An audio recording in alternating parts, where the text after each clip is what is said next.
You're listening to the best Phillies sports show in the Northeast on Northeast Streaming Sports.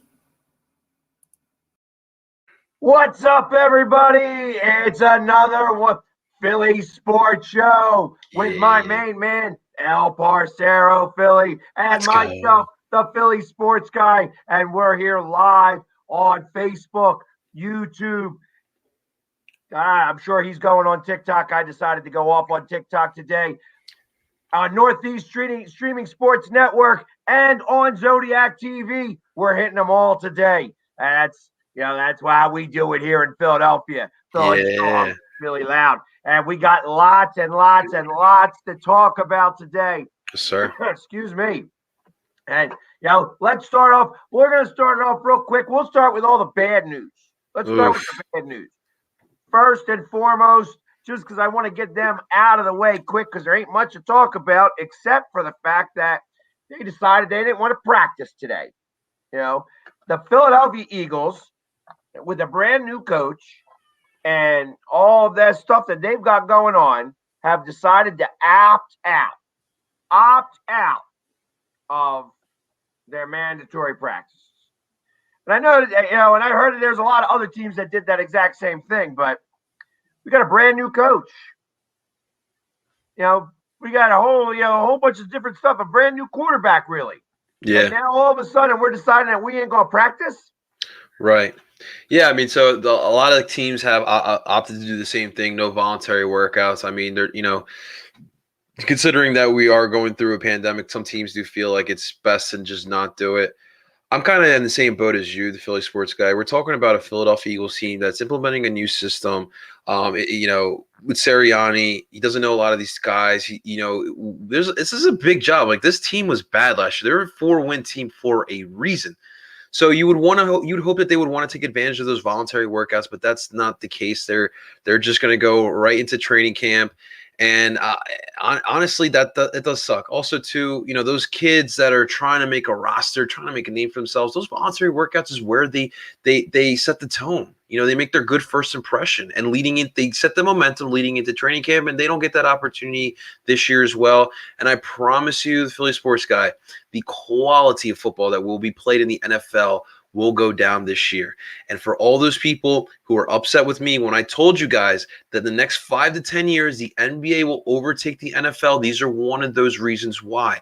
The quality of play is going to go down. So we'll see how the NFL will react to this. As an Eagles fan, not too happy with it. Listen, I'm all for player safety. I've been advocating every time. I always criticize the NFL because I feel like they don't do enough for player safety, especially a dangerous sport like football. But this, to me, just feels like the opposite. You would think that this helps in the player safety, but in order to go out and play every given Sunday and to play at your best, you need to be prepared. And if you're not prepared, this sport is dangerous. It could lead to injury. So I'm not on board with this. So, yeah, you could write me off for this one, man. Well, and just between everything else that's going on, I mean, it's like, how is it that you decide that I understand it's COVID, but these guys continually do not want to practice. They continually not want to do it. And I feel like that's the reason why everybody's getting hurt. That's why everybody's getting injured. So, all right, you're going to do it. I'll tell you what, you guys aren't playing the way I want you to be playing. You're going to hear me about it. You're going to hear about it. And I'm not going to be quiet. I'm not going to be silent, because it's hard work. It takes a lot of work to win the ring. Yeah. I know how much work. I remember we were all there. We were all part of it. That work started in the offseason when Carson Wentz took all of his receivers and the tight ends, and they went up to North Dakota. That's when our season started. Started way back in like April. Because they did it before the draft. It was cold up there. There was nothing else to do except throw the ball back and forth. Yeah. And if you're not going to put in that type of work, that means you ain't going. And all these teams that are going to wind up going and going to their mandatory practices are going to wind up having a leg up. And you watch whoever those teams are, I want to find out exactly who they are because I'm not even a betting guy. I don't bet very often, but I'm be willing to take whatever their over under is. I'm going on the over now because those guys are going to be a little bit more prepared than everybody else. I'd agree, man. It's definitely some valuable stuff there. We'll see it. We'll see how it works out here, man. Definitely not how you want to see it, but I agree with you. Those are the moments that start your run for a good season. It really does, and that's the same way it was back in 2017. So yeah, definitely not some good news here for Eagle, depending how you look at it. But for us, I mean, we're definitely not happy for it after the season that we had. I mean, we'll see. Now we got the and also too, like, all these Zoom chats and Zoom calls. Like, I'm sure we got enough kids that are going to school that have been through Zoom school. It is hard to pay attention through a Zoom Zoom call, and to think that Nick Sirianni was be able to get through his guys, implement this new system through Zoom calling is a lot to ask for. So we'll see here, man. But we're close to the draft. Were we going to half away from the NFL draft, my man? We're getting close to it. I'm getting excited. I'm getting all Philly prepared. Sports Guy's got his bags packed already. Yeah, not yet, not quite yet, but I'm working on it. I am definitely working on it. Like, I'm getting all my stuff together, making sure that everything's working properly because I'm going to be doing some shows up there, lots of interviews, going to be getting everything that I can happening up there. It's going to be a lot of fun. Right. I don't even know if they're going to let me into the draft. It's like I can't seem to get an answer from anybody. But I'm going out there either way. And if they ain't going to let me in the draft, I'm going to stand right outside the door so that they're going to have to deal with me because I'm going to still be the loudest guy there. Yeah, ain't nobody got a louder microphone than me. You know that. So let the Philly Sports Guy in, NFL. Exactly. Because I know that they will. It's not the NFL that I'm worried about. It's the Eagles. The Eagles don't ever give me, like, I've emailed them. It's like, I don't know what else I got to do. I don't understand why they don't want to pay me no mind. You know what I mean? I was shown on TV more than anybody else. I told them I'm going. I went ahead and got vaccinated a couple weeks ago to make sure that I was all ready to go. And now here it is. It's coming close to the draft. Here it is. I'm going to be there. So he's going to be there. Whether you have me there or not. Whether you want me there or not, I'm going to be there. You're stuck with me. You love to see it. The Philly Sports Guy. So right now, I do have I have a TV screen next to me. I am choosing to prioritize the Phillies for right now, only because Mr. Gabe Kapler's back in town, my man. That is correct. Gabe Kapler is back. Cap is back. I want you to talk about this for a second. I'm hearing that we're buffering. I want to try to boost up my Wi-Fi here. Give me 1 second. No worries. Right now, so we got it's about to get started here. It's 7:05 first pitch, so any minute now they'll get started here. Obviously, Gabe Kapler returning back to South Philly, first time. I'm really intrigued. We can't hear. I'm sure I'll listen to it a little bit later, but really intrigued to hear as they're showing all the roster moves today. Obviously, we have no Jose Alvarado, Ronald Torres, Matt Moore. No, they're on the COVID list. Metan, he's up here as well as I just missed that name there, but now we're getting started here. Really want to see. I haven't seen Chase Anderson pitch either. I've seen plenty Noel, plenty Wheeler, plenty Eflin. I've seen more than enough of Matt Moore.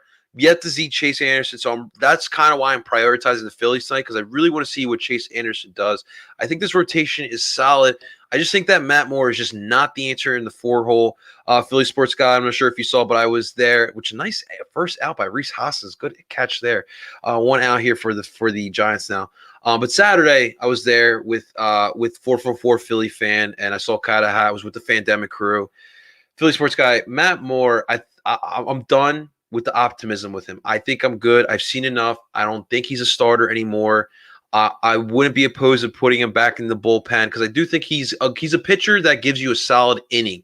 More than that, nah, I'm good on that.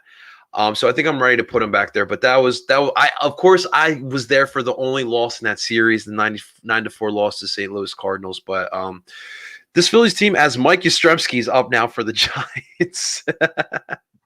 But for this Phillies team, it's still pretty solid. The bats need to come more alive. I feel like the first night they took advantage of some mistakes by the Cardinals. I saw in the ninth inning of Saturday's game, the Phillies left bases loaded and ended the game like that off of Didi Gregorius line drive out to right field. So more runs need to be scored. And obviously, yesterday, the big performance by Aaron Nola. He went 9 scoreless innings. It was a fantastic performance. He was wheeling and dealing, 10 strikeouts, only allowed 2 hits. He looked like an ace. He flat out looked like an ace, and that is why myself, like I always say, like he's my guy, he's my ace. But he needs to be more consistent with that. He needs to do that at night in and night out. He needs to be able to, in the crucial times, we're talking like September playoff moments, when you need a win. You hand the ball to Aaron Nola. You know Aaron Nola is going to get you that win, and that's what we need. Aaron Nola to have that type of conviction. But still pretty early in the season, and for the Phillies, they're going to go for their 4th straight home series win. Hopefully, we can get that started tonight. Well, and so it's interesting because, of course, the first question that is asked, and it bring up by our main man Ed, who's I appreciate he's with us every week. It seems. He's asked, who would you put in if you put more in the pen? Truth of the matter is that I would switch more in with double V. And because every time we get a double V out there, we don't ever get the double U. And that's, of course, that's Vince Velasquez. I don't care that he would even get, he's good for 1 inning as well. I wouldn't mind moving Matt Moore to the long relief guy. I think that's really his spot, but if that's the case, bring up Spencer Howard. You're. I agree. Did we see him in a bullpen outing a couple of weeks ago? But I agree. I think I'm ready to see Spencer Howard come back in here. We saw some good stuff from him last year when he did get some of those starting roles. But no, I agree. I've seen enough of Matt Moore. Let's see what we have with Spencer Howard. And at that point, Spencer's not the answer. Then the Phillies know they got to make a move in a trade sort of way. So we'll see. Right, because everybody else that's on there, I mean, he's the only one that I can really see worthwhile. As I'm looking here a little bit, like I don't know that JoJo Romero is a starting pitcher, although I kind of like him. I like him in the bullpen. I would rather have him up here. Everybody else is, Christopher Sanchez is not really that guy. There's nothing really besides Spencer Howard. I mean, we don't want like you said, we don't want to see Vinny V back as a starter. No, I'm not a fan of him. Nah. That ship has definitely sailed. He almost won 3 innings as well on Saturday too, coming out of the bullpen. JoJo's unfortunate he allowed that 3-run homer, but he's another guy. It's like he's an inning guy. He's just get out there for 1 inning and then you just take him out. But it's tough right now. Right. And my thought is, I mean, it wasn't so long ago that they were only 4 pitcher rotations, 4-man rotation. Now, I understand that the world is a different place now, but realistically, it ain't so different. You know what I mean? Every 4 pitchers is like a fifth, is over 5 days. So I don't know. I wouldn't mind. Bring up anybody, trade for somebody. You know what I mean? Get somebody. There's got to be somebody out there. Or you can't do it by committee because our bullpen's just not strong enough. You know what I mean? I feel like that's our biggest. That's still our biggest weakness. Our bullpen is just weak. Yeah. And until we can get that locked down better, we're going to continue to run into the losses that we have sometimes. You know what I mean? At least this bullpen hasn't blown you games like last season. It felt like last year, every other night, this bullpen was blowing a game. So, I felt that they blew a game against Atlanta, but that's just one, and it is against Atlanta. It did. But those are the games you can't blow. No, I agree. You know what I mean? That Alvarado again. There's a and I play slow pitch softball, and we started off this season. Of course, my team went 0-2 this week. But we had some fighting us. I hit a home run and a triple, kind of. You know what I mean? I hit a home run, because they didn't play it right. I hit a triple because the guy dropped the pop fly, and it was just a long pop fly. But it counts as a triple in our books. Anyways, but when you have when you have bases loaded or first and third, you tell the pitcher where he's got to go with the ball. If he gets And the fact that they didn't do that, or they did do that, and he didn't come in. That was poor. That was just poor. Absolutely. And it cost him the game. So for me, the biggest glaring needs is another starter, and obviously center field is still a problem. So for the Phillies, with a team that doesn't have a lot in the pipeline to kind of give away in a potential trade, like does this team prioritize? Like, what do you need more? Do you need that guy out in center field who can bat and play center field, or do we go and get that starter? I think that's going to be the dilemma. We still got some time as Chase Anderson survives that first inning, leaves a guy out on third base, and he strikes out the batter, and we're going to the bottom of the first. But that's kind of where I'm at. And obviously, we saw Mickey Moniak make his debut in 2021 for the Phils this weekend. It wasn't inspiring. It was kind of the same thing I saw last year, and it's still some time. He's still young, but that was kind of – it was a little upsetting to see him like still look the same as last year. And obviously, Roman Quinn, who's not even 100, doesn't even average 100 as a batter right now, which is kind of bad as well. I think today we got He's Mickey got a batting Moniak. average now. He didn't even have one for a long time. It's pretty rough. So so let me ask you, what's in your opinion, what's more important that the Phillies fix right now? Is it the center field or is it another starting pitcher after Eflin? I don't think center field, as long as center field doesn't become a defensive liability, I'm okay with the fact that we have a problem at the plate from the center field position. He's only in the number 8 spot. I'm not really concerned about it. Realistically, that it is what it is, as far as I'm concerned with that.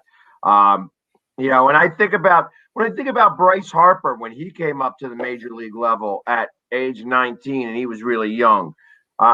It took him a year or two to get himself acclimated here. I mean, he got a couple of swings, but for the most part, he was hurting. You know what I mean? He wasn't all-star material right away, and that's the difference. So I'm okay with it taking a minute. I know that we have not heard anything from our other buddy that's down there in the minors, so which means that he's probably not doing so well. What's his face? Second base. Huh? Oh, wait, who are you talking about? Second base. Scott Kingery. Scott Kingery. Yeah, thank you. I haven't heard much about him, which makes me wonder if he's not doing anything down there.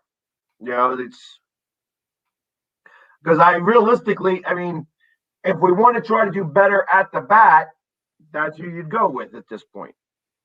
And you're still not ready for a double? No, I think the backlash of that move would really start to put a damper on the season. And I don't know that the Phillies can weather that. I hear you. I mean, I will say, I think there's a reason why he's not here.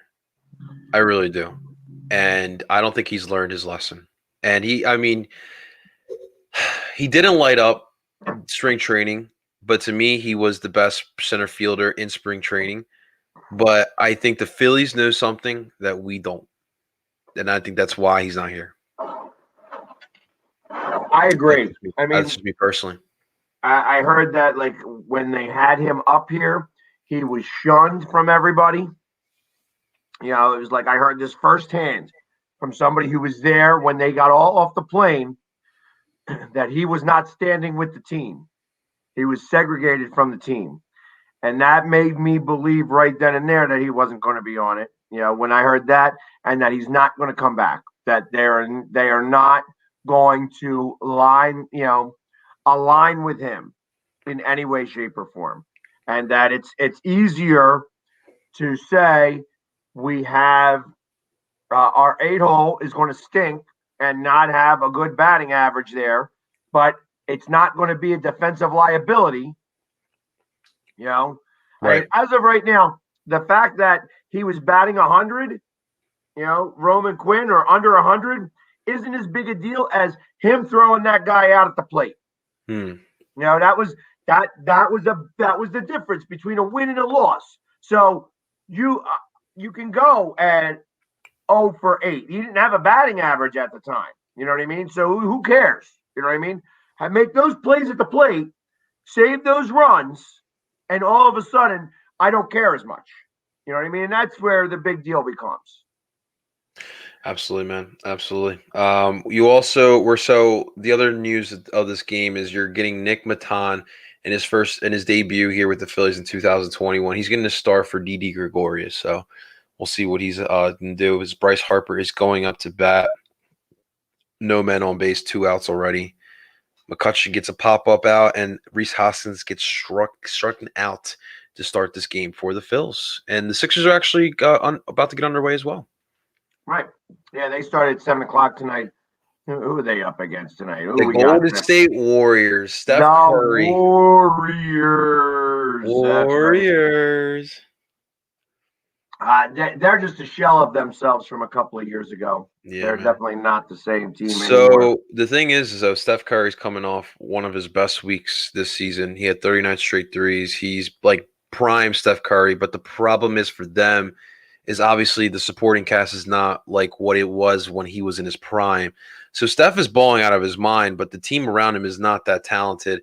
Kelly Oubre, who was a guy who was contributing for them, he's more likely out tonight. I think he's out. For us, we have Tobias Harris, Seth Curry, Dwight Howard, and there's George Hill might actually play tonight. George Hill might actually play that. All four of those guys are questionable. I would prefer Toby not to play. I don't think there's any need to play him. And I mean, the talk of the NBA is of late, the Philly sports guys been this whole load management controversy. Right. There's both sides to it. Obviously, for the Sixers, we're sick and tired of Brooklyn not giving us their full strength in the regular season. But then there's the other side. Denver just lost Jamal Murray. Now, Denver was about to make a run for the finals. I think you can count them out because I think without Jamal Murray, they're not. That was a difference maker for them. That's a talented team, but with Jamal Murray, with his clutch gene that he has, he would have taken them to the next level. So, load management has been a topic of conversations late for the NBA. I'm okay with sitting Tobias Harris for however many games we need to because for me, Ben Simmons, Joel Embiid, and Tobias Harris, all three of those players, super important for us to make a playoff run going forward. Right. I agree. And in fact, I would say Tobias Harris is probably more important than either Joel or he's so like people don't realize he's super important both on and off the court for these guys. Right. Because Toby's like he's the glue that meshes all of it together. He's good buddies. He's really close with all those role players. Obviously, Joel and Ben are star players, but Toby's been playing like a star player on his own. He's our closer. Last minute, I want to give him the ball and close out the games. So Tobias is super important for what we want to do. Also helps with the spacing because, look, we know what this team is. Joel is going to kill you down low. You're not going to guard him from anywhere on the court. Ben is going to facilitate the ball, play that defense, lead the counterattacks, the quick transition games. He's going to do his thing. So between Seth, Danny, and Tobias, they need to be able to create that space so that Ben and Joel can do their thing, and that is when we kill you. Right. And, I mean, and not for nothing, but I am still – I want to see Dwight Howard get re-signed here. Wouldn't be a bad idea. I want to see Dwight Howard. I feel that he has been such an underrated signing. Such a steal. $2 million for one season for the contributions he's given you. Right, and absolutely. And just to think that we came from that Al Horford deal, who Dwight is essentially doing what Al's doing, but he's a lot cheaper, and you're not mad at it. And a lot better at it. You know, he's been, and you know what? Like I said, I love it when a guy can play to the crowd some. He's an eccentric guy. You know what I mean? And right. I understand because of his eccentricities. You know, he has some issues with other teams. I feel like that's been causing some of the problems that he has in other places. I don't think that they have that problem here. You know, that's why he's such a good fit. And I hope they re-sign him here. I hope they re-sign him. The problem becomes is that he's earned more money. You know, right. And I think another team will pay him a lot more money. We shall see, but he's definitely – it's crazy because as old as he is, he's starting to try to – sort of like finding his way later in his career, you hear him talk about it. He realizes that, it's about the team. It's not just about him. And in his prime, when he was, putting up 20 and 12 every single night, he was a selfish player. He was like, he had to put up his numbers, and if he didn't, he felt like the team wasn't going to win. But last season with the Lakers, he kind of learned, I got to play my role, and I got to help my teammates, and whatever I can possibly do. You see him on the bench creating that energy. He's playing with the fans. He's creating energy for the players on the court. And those are the things that really go a long way. Him and Danny bringing that experience, bringing that Lakers locker room, that championship mentality here with Doc, his pedigree as well. That's been huge too, man. Guys like Joel, Ben, and even Tobias, who've never been in really winning situations like that. It's definitely going to be a difference maker. I'm excited for the playoffs, man. I'm really excited for these playoffs. It's going to be a lot of fun. And it just feels like we're in a crash course to meet with Brooklyn in the Eastern Conference Finals. And I'm telling you, the Philly sports guy, it's going to be one of the best series in NBA history. I'm telling you. Offense versus defense. I kind of agree with you. You know what? I kind of liken it to the Sixers Celtics back in I think it was 1981 or 82. Yeah, it could be like that. Where it could go 6 or 7 games. And I'll never forget. Like, I remember that series. I remember watching it on a little TV that wasn't much bigger than like this, and being like the kid around all these adults, and we're watching that. And then you hear at the end of the game, because the Celtics knew that they were going to lose, and they're yelling, "Beat LA, beat LA, beat LA" from the Celtics crowd. It's one of those times in sports moments that I'll never forget. You know what I mean? Of course. It's one of those things that when you hear a whole nother city give the respect to a team, to like, hey, listen, and that's they had the Boston. We had the Boston Strangler on that team. I mean, Tony just killed them that series. Tony killed them that series. And then we ran into Magic Johnson as a center, and that's how we lost that series. We didn't win that series, but it's those types of moments that when you remember, it's just so true. That was a great series with Boston and Philly. So let me ask you, where were you when Dr. J and Larry Bird went at it? When did that happen? 1985, 86? I think it wasn't it during like when we were going at it for all those? No, it was after. It was after. I tell you what, Larry Bird was having a great game that game. As he always did. It was he had 40 points already in the third quarter. He was taking Doc to school that day and talking his smack, and Doc just clocked him. He just talked way too much, and Doc clocked him. But I want to say that was like 84, 85. It was definitely after they won the championship. It was towards the latter part of the years. It was, I want to say it was like 85. And if it was 85, 86 season, I was working.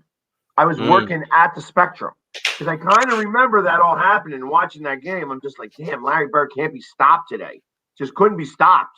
And like I said, he had 40 points within 3 quarters, and then the fight, and then they both got ejected, and So on Saturday, I was walking out of the Citizens Bank Park with 444 Philly fan, and I stopped in a spot where would have been right in front of the vet. And I was looking at it, and I was like, dude, once upon a time, the vet was right here, and right behind that was the Spectrum. And I just would love to just vision that for one day, because obviously I'm in that younger type of fan that I wasn't blessed enough to live. I've been in the Spectrum. Been in the Spectrum as a child. I watched the Phantoms play when the Phantoms used to play in the Spectrum for those couple seasons. But and then there was JFK behind that. That's right, back in the day. Back in the day. But yeah, man, that's. I mean, because we're talking around that same time frame when we're talking about Larry Bird and Doc going at it. I mean, that was right around the same time as Live Aid. Oh my God. So, Memorable concert. I like I said, I remember, we went down there, we partied a little bit, but I couldn't get in. So, yeah, we wound up, yeah, and That's I know awesome. you're older than that. Ed's saying, yeah, he's that old. I'm like, yeah, so am I, Ed, is the problem. I remember that too. That is why you guys listen to the Philly Sports That's Show. where We they give used you to history lessons. that's where they used to have the Army Navy games. They used to have them Oh, in there. right. Yeah, in JFK. Because really, Live Aid was the last really big event that happened there. There wasn't much else that happened in that stadium. It wasn't. It was just getting old. That stadium was just getting old. But the vet was always old. They built it old. You know what I mean? Is kind of the problem with that. It's like I'll never forget when they had to cancel a preseason game. Oh yeah. I mean, hey, I tripped on that turf. That's how I won my jersey. Brian Billick wasn't having it, man. Not only Brian Billick wasn't having it, but I like I said, I did my obstacle course to win the jersey that you see me wear, the number 11 jersey. That's I tripped on that turf. I was the first one to tackle Brian Westbrook, and all he was doing was signing autographs. right. That's awesome. These are great stories. Great stories. But and the spectrum. Yeah, there were places in the spectrum where you couldn't see the entire game because you had a pillar in front of you. Oh, right. And they had seats there. It was cheaper seats. Yeah, it was cheaper to buy those seats because you'd have to look around the pillar. But the acoustics in that building were amazing, and you were on top of the ice. Like you were looking straight down. It wasn't as far back where it was like theater style. It was more arena style where it was like up and down. Right. So if anyone wants to get a good glimpse of the spectrum, there is the best way I would recommend. If you go rewatch Rocky 1, the great scene before the fight, Rocky's like nervous. He gets like every fighter gets those night before jitters. He goes into the spectrum, and they really did a good job of showing like every angle of the spectrum. You really get it all.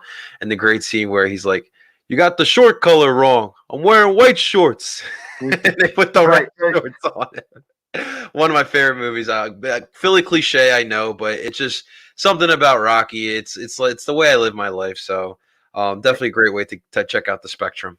I love that place. Like I mean, so now we'll go back into the history of the Philly sports guy. What made me the Philly sports guy?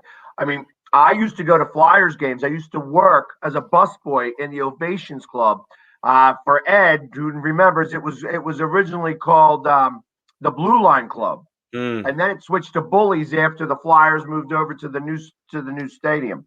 And so I would go there and I'd be working as a busboy, was making great money.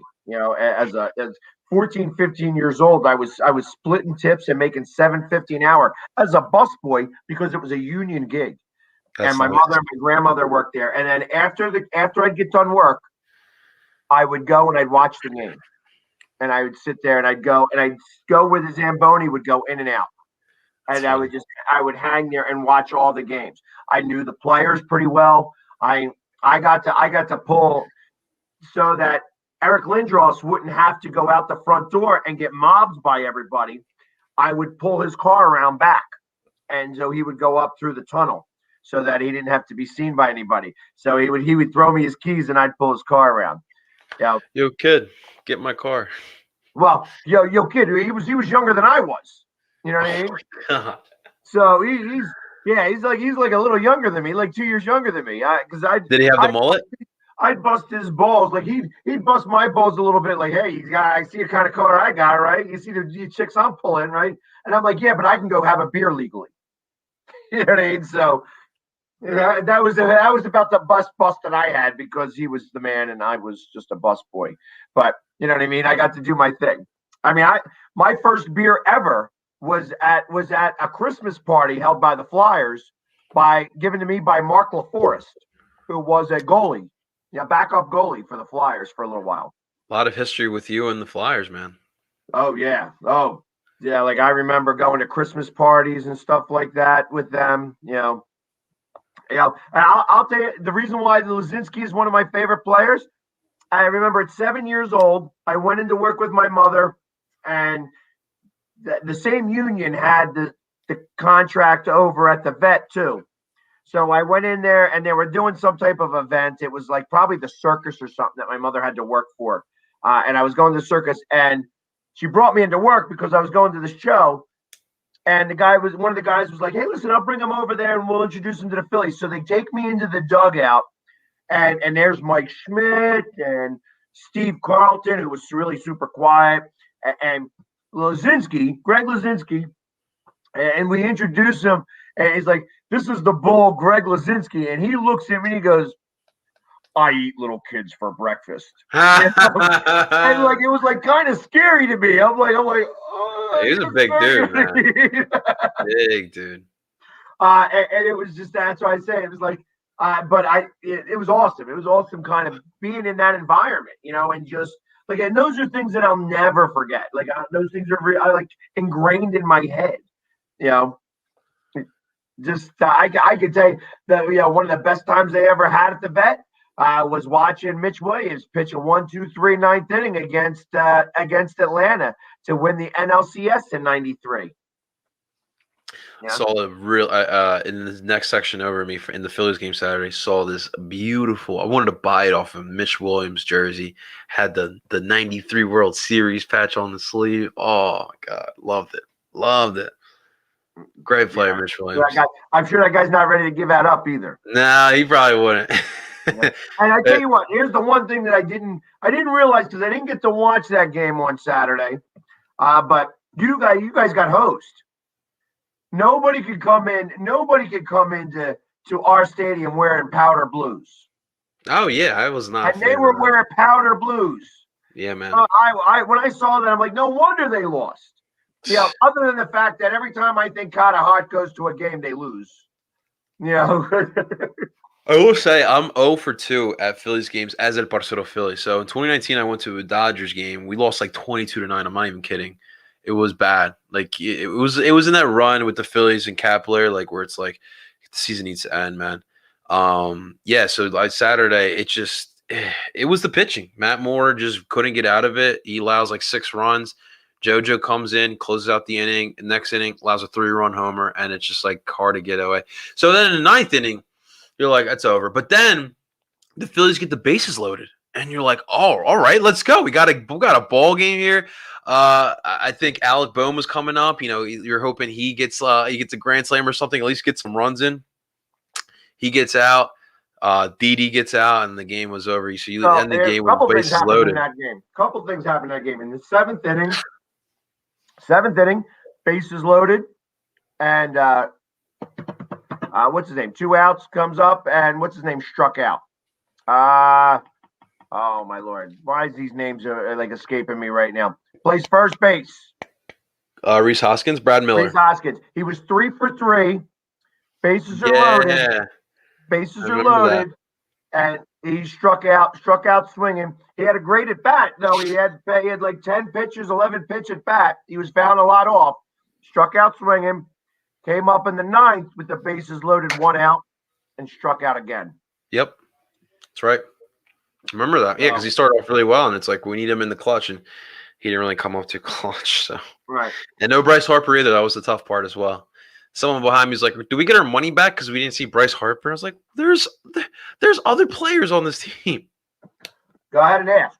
You could ask them if you get your money back. See how that works for you. Big slap in the face.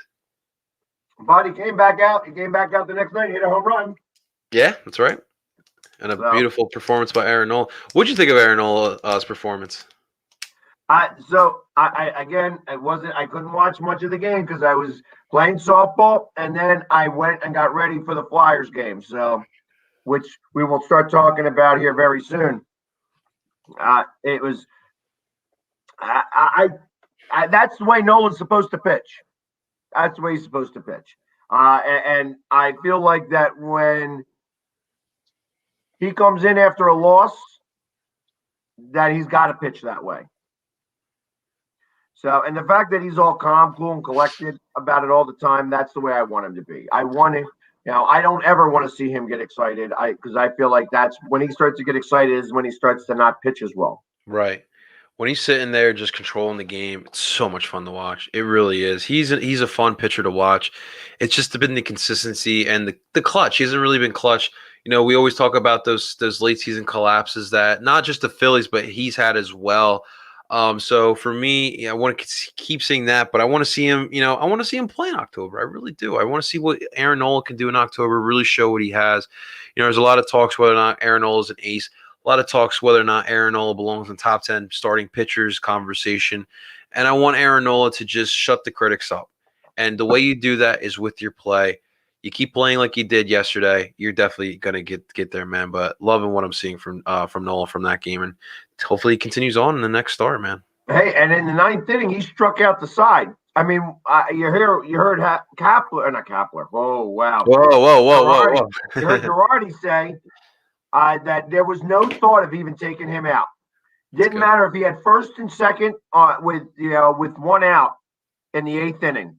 He was not going to pull him out. He was always going to bat Nola, and he was going to go out and finish that game.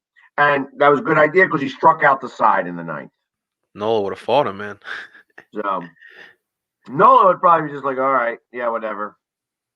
So, but those mistakes don't happen anymore when you have our manager instead of the guy who's on the other side this time. That's right. I hope somebody brought the coconut oil for him. So it is. We're in the top of the second here. It is 1 out, man on first and second. Crawford just hit a pop up out. Mickey Moniak caught it. So nice little catch by Moniak as well.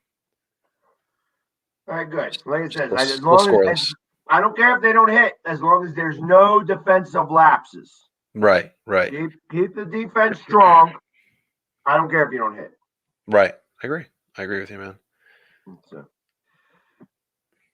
but anyways, and of course, we could talk about the other team that was playing last night. That just to jump in a little bit there, our Flyers.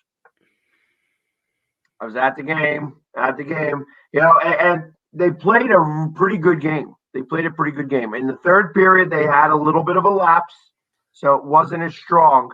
But I saw that it was a good bounce back performance too, man.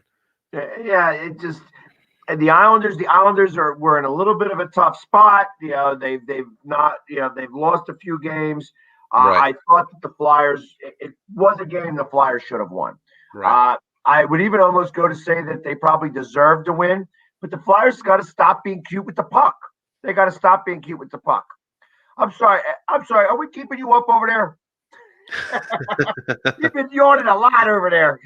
So it's a long day, but we're going strong, man. We're going strong. These Phillies need to score some runs too, man. That'll wake me up.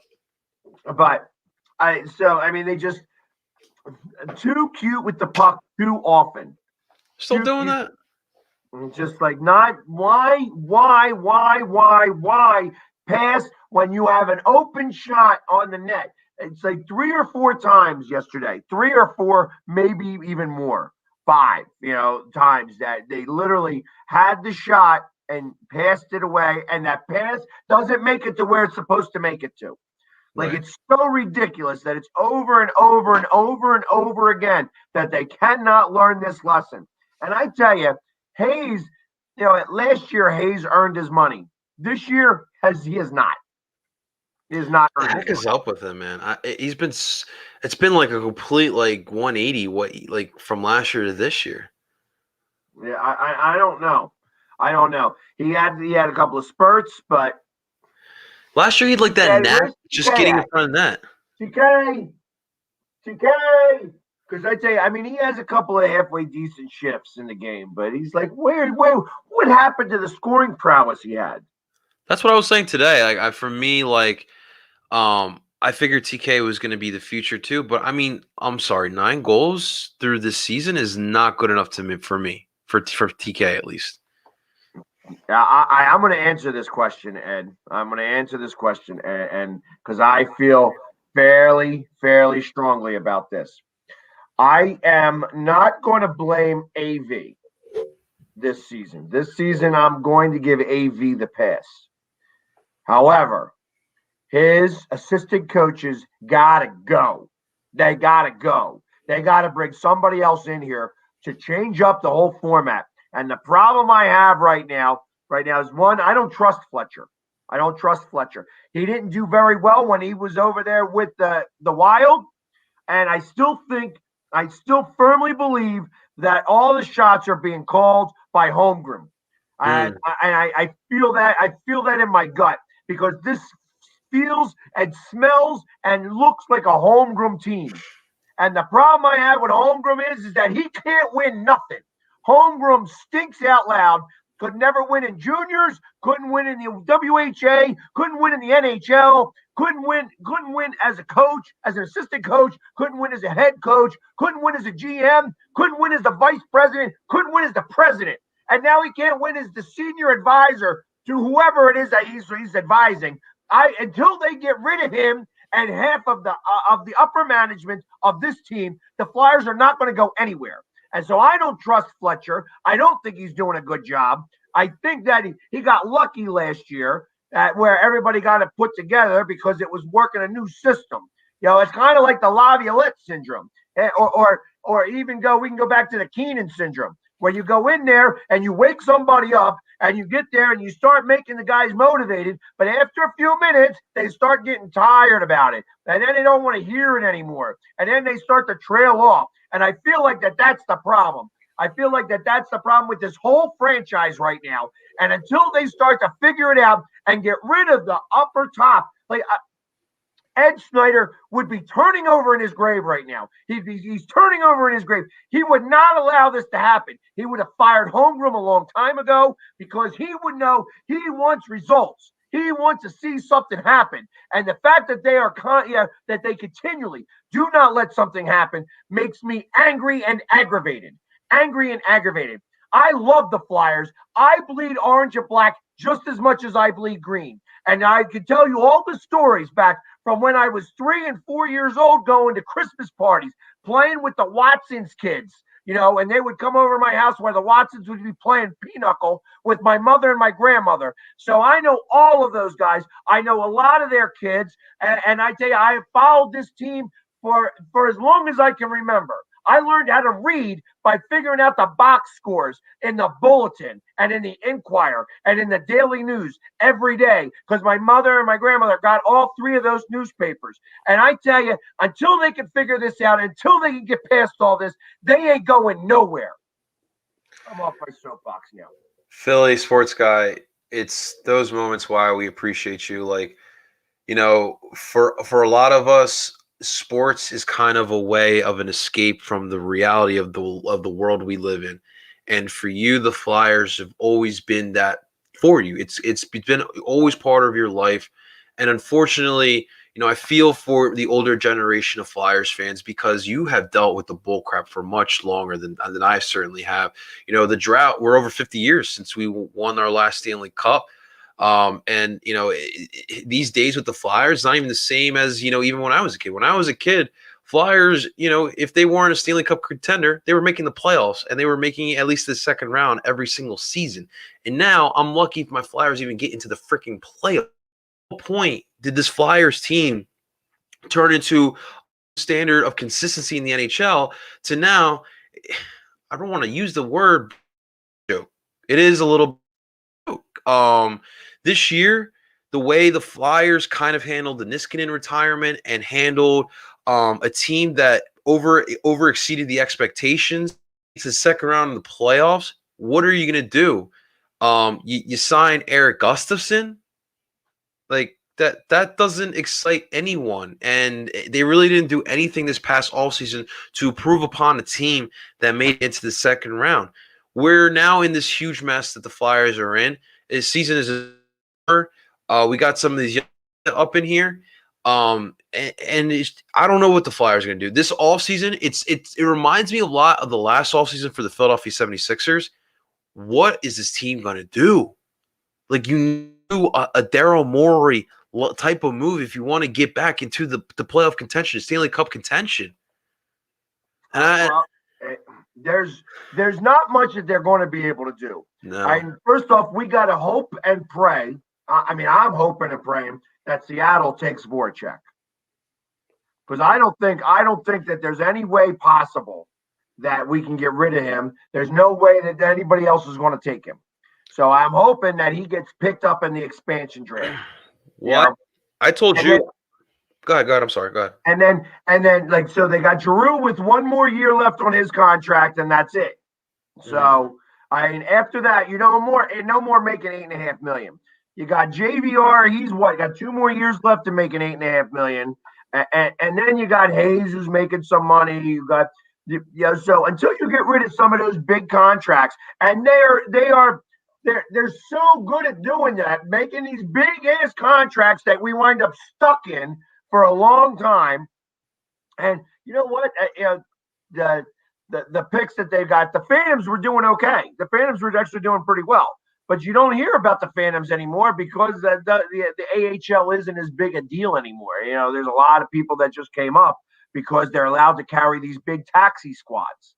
And the taxi squads don't play, except Right. unless you're on the club, unless you're on the ice with the Flyers. So if you're on the taxi squad, you got like 8 or 10 people practicing, but never seeing game time space, and that's the problem. So you got all these guys that aren't really,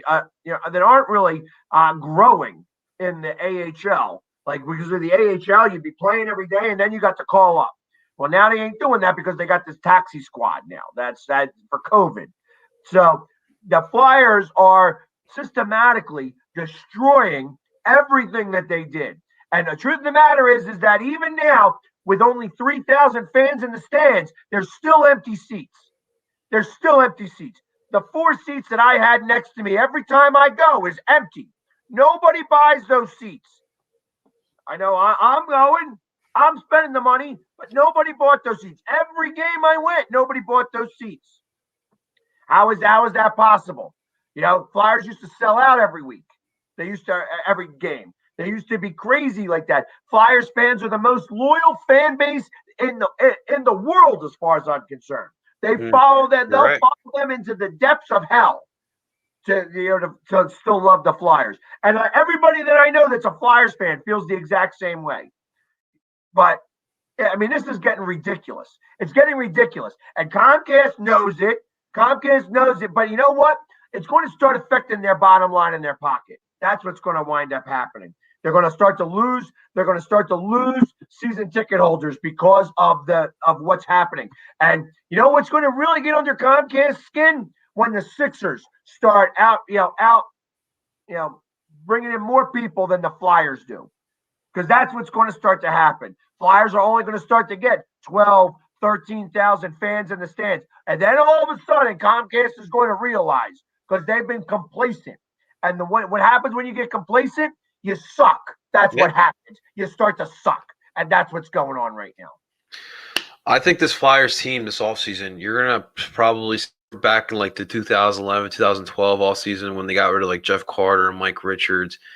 You're going to see something similar like that to this offseason because it needs to happen. There needs to be some sort of trade there where you bring in just players that rejuvenate this locker room and just kick players in the ass and start playing to their full capability, kind of like what back.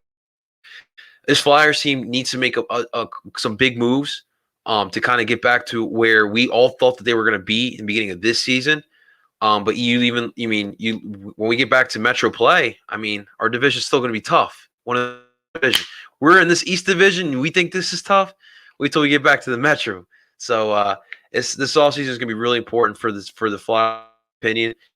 Even look at it right now. I mean, we got 4 Philly sports teams going at it, and the Flyers are at the bottom of the totem pole as far as relevancy with our teams because of just the way they've been. How can and you're talking about people not buying those tickets. Can you blame those people for not wanting to buy those tickets to watch, sit there for 3 periods hockey? I know I would sit out there, but I don't blame people for not wanting to spend that money to sit out for 60 minutes of hockey. It's a tough time right now for all sports with the restrictions, but for the Flyers right now, man, it's hard to get us out there. It really is. But I want good Flyers hockey. This city deserves better Flyer hockey. Wade Allison put a smile on my face. That's about it. Carter Hart looking better, put a smile on my face. Not much else though. Not much else. Right.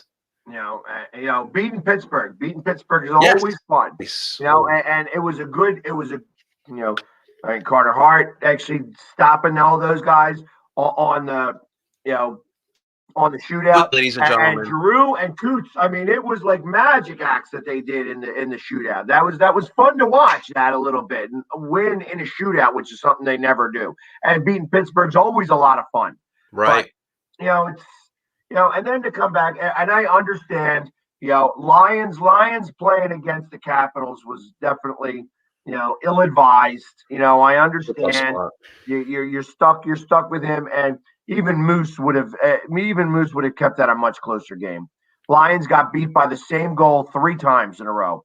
It was just like that same exact goal. He just couldn't get the pad up enough or whatever. It was just literally right over the pad on his stick side. Okay. And it was just 3 goals. It's the exact same way. It's like, man, it's like you got to play better than that. This is the NHL here. This isn't the AHL. That's why you got to be playing down there. That's why you never made it up here. So I'm interested to see how this offseason is going to go. I think Moose is going to retire. I mean, I think it's his time is done here. Gotta find a backup, man. I am ready to get rid of Nolan Patrick. I'm thinking that it's time for him to go. He's probably going to get left out.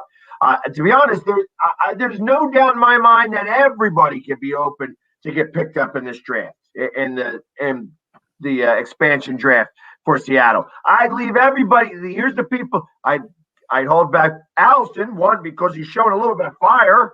You know what I mean? I get you hold back Provorov because you need somebody who can play for 35 minutes a game, and he is, and Carter Hart. Those are the 3 guys that I keep. Everybody else, see ya. If they pick you, perfect. I hope that Seattle picks all of you. Pretty much here. Oh man, it's gonna be an interesting offseason. We'll see how good Chuck Fletcher is good at wheeling and dealing. Wasn't that good at the trade deadline. But another thing too is I think this is a solid free agency class. So the Flyers should be able to bring in a player that can really help this team out as well. So we'll see how that goes. You can get your boy Matissa Ekholm, who a lot of Flyers fans wanted them to go trade out there. He'll be a free agent. You can go and make a move for him. But there needs to be some drastic moves here. And I hope Wade Allison's part of the future. TK's been really disappointing. I mean, I want TK to take on that role, be that guy that leads his team. Eventual seal on this jersey, but I don't see it now. And I hope he can come back next year and bounce back, get back to that 2019-2020 season. But it definitely took a step back this year. Yeah, I have serious problems with this whole franchise right now. And like I said, it starts at the very, very top. Again, exciting, man. Comcast on down. Like I said, always knew who the owner was of the Flyers right now. You don't know who the owner is. They don't even let you know. The president of this team is ridiculous. Like I said, you can't even figure. They try their best. They do everything that they can to make sure that you have no idea who they are. That's Dave Scott. Who the hell's Dave Scott, right? Who is he? He's the chairman and CEO of Comcast Spectacor. That's who owns the Flyers. The chairman and CEO of Comcast Spectacor, Dave Scott. He's the one. He's the guy who's supposedly the president of this team. And then Valerie Camillo. Really? I have no idea who either one of them are. Never see their faces ever.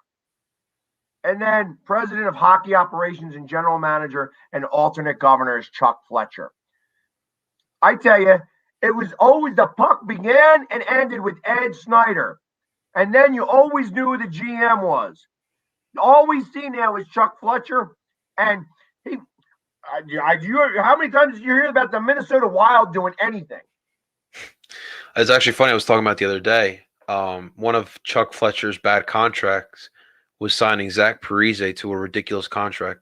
Zach Parise is still in Minnesota. And Minnesota has yet to do anything. Right. So there you go. They can't do anything. There you go. So, Oh man, it's rough, dude. It's rough. We want it again. That's all we want. I hear you. Well, listen, hey, listen, we're at our midway point, so we got to do a station identification. We will be back in 90 seconds. So please stay tuned. A lot more coming from the Philly Sports Show. Yeah.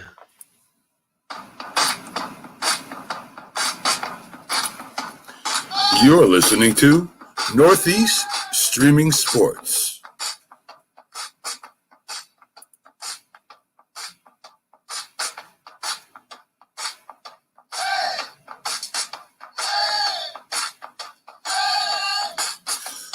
A group of independent podcasts came together under one umbrella to give you a network that streams from Northeast, New York, down the East Coast to Louisiana, and across the Atlantic Ocean to the United Kingdom.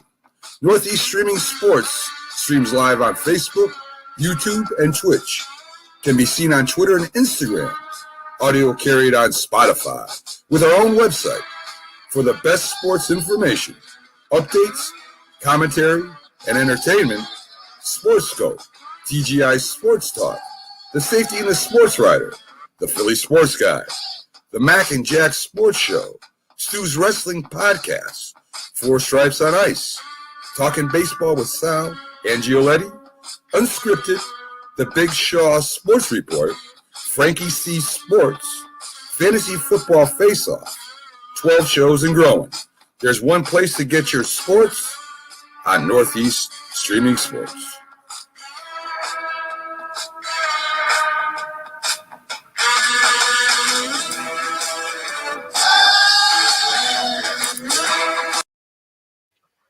And we're back. Yeah. So we talked about all the bad stuff going on. Let's talk about some good stuff. Yes, sir. Sixers are first place by themselves. And there you And they had a couple of really good wins, although these teams that they're playing against seem to not want to play against them. They're trying to hold back their cards. Yeah, man. Yeah, that's just a real quick update here. Oh my God. So Brandon Belt of the San Francisco Giants just hit a 2-run home run off of Chase Anderson. So it's now 2-0 Giants in the top of the third inning. But on to your Sixers point here. Yeah, everyone wants a piece of the big boys in town.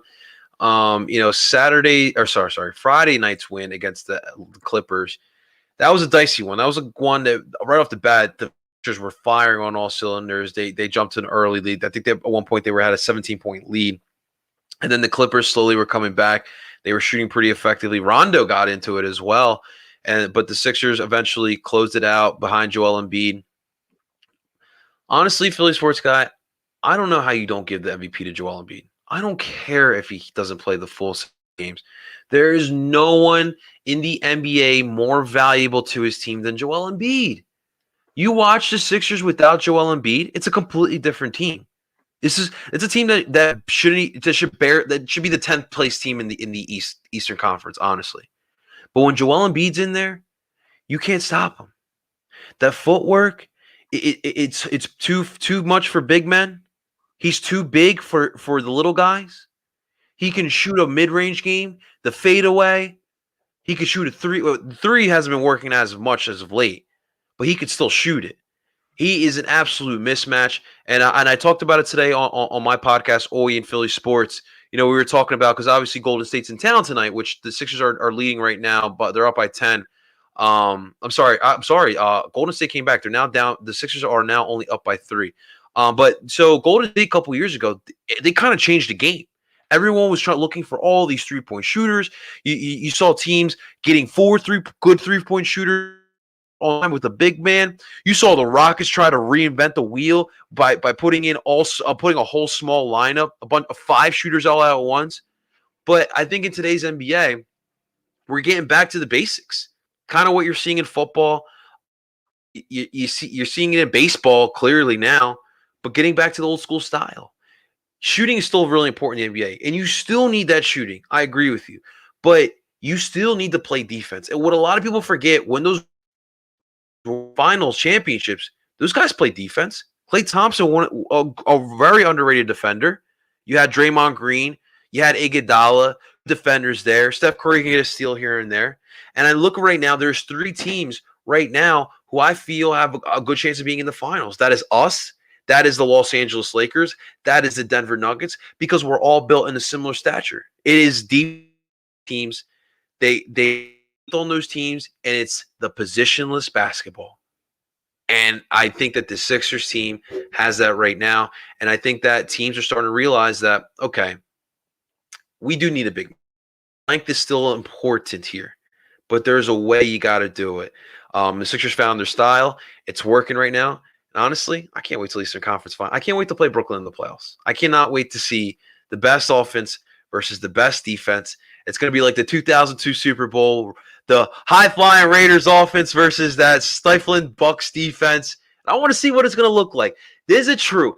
Does defense still win championships? And we will find out soon enough. Hopefully the Sixers defense can get us to that point, but it's a lot of fun. It's a lot of fun to watch right now.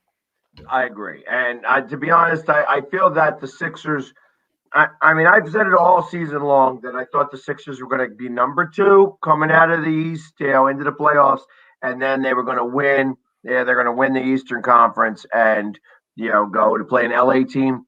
I now think that they're going to wind up with the number 1 seed. Right. I think they're going to be with the number 1 seed. And the number 1 seed is going to make a little bit of a difference, although I think that we beat Brooklyn in Brooklyn. I don't think that that's a big scare for us. I think that we can spank them wherever. I think Brooklyn's scared of Philly. That's why they're not showing any of their cards. I agree. That's why every time that they play Philadelphia, that Philly, that they have guys sitting out or they're injured or, Kyrie's. What is up with Kyrie? Is he even going to play anymore? It's like he's just being a puss. I mean, I don't know. Yeah, I think that the Sixers are going to beat them in 6 games. I think that's what's going to happen. And, I don't think anybody else can compete. And my thought is that the only team that really can stop the Sixers from winning the championship are the Clippers. I'm not afraid of Utah. I ain't afraid of the Lakers. Well, I feel like it's the Clippers. So there was a scary moment as well this past weekend. Donovan Mitchell on a scary injury. I think they were playing the Pacers. I haven't looked it up again, but it was a pretty scary injury. He was having a tough time even walking off the court, but a lot of people believe like it's a serious injury, like season ending. But regardless, that's another team expected. Okay, so it looks like Donovan's going to miss a couple of games, but he should be good enough for the playoffs. It looked really bad. It really did. But when it comes to Donovan Mitchell that's another team. They just live and die by the 3. When you live and die by the 3, there's a way to stop you. So I agree with you. There's not really much teams that scare me. Not ready to take a beating, you're going to lose a series. The Sixers are going to make this a living hell for, especially if we get that home court advantage. Woo-wee! You do not want to come to Philadelphia. And I don't care how many fans we have in the stands. We will make our presence felt, as we did on Wednesday. It's a couple boos on the Philadelphia Union owner. So I mean that is how that works. You know what I mean? He's when he's coming as an opponent, that's the way it happens. But because we didn't boo them at all on Wednesday. No, we did not. On Wednesday, there wasn't any boos on our side of where we were. Well, there was boo for one man, Mr. Ricardo Blanco, who was nowhere to be found in Chester on Wednesday night. Yeah, he was definitely. Actually, he did change shirts with somebody. So yeah, they did give up the shirt. So we might as well. I'm going to roll the clip because it's a longer one here. So we're going to have 5 minutes of this, and this is courtesy of FS Fox. I mean, they did. This is their clip, so I have to give them their credit here. We do definitely put them out there. But let's roll this clip. This shows you all the highlights from the Philadelphia Union, and then we will sit back and talk about this because it was a lot of fun to be there. So here we go. We're gonna go live with this. Chester, Pennsylvania, the site of the second leg in this CONCACAF Champions League round of 16 tie between the Philadelphia Union and Deportivo Saprissa. Defender there just couldn't find him on that cross. Good pressure. How to win it back. Lester Lane. Montero fouled. Yellow card. And here we go. It's bowling up a little bit from that first leg. There's Wagner involved again. Well, if you had 35th minute on your bingo card, there you go. Check that one off. Oh, man. I mean, that is a bad tackle, too. I think he catches... Oh, gosh. I mean, that's a red card. It's a red card. It's studs above the ankle, straight leg, excessive force on that last slow-mo, too. I mean, so it's important to see it in real time as well. But you can see he's stretched out, and they know, too. The Union players know. Wagner's there. Fontana's there. They're right behind it. Left for them, a win or a draw, and they do advance. If Saprissa win 1-0, we'd go to penalties. Any other Saprissa win, they would advance. How about Fontana slipping through? Some contact. What's the decision? It's going to be a foul. Which side of Fox? Looks like it is going to be a penalty, says Fernando Guerrero. Penalty for Philadelphia. Montero scores.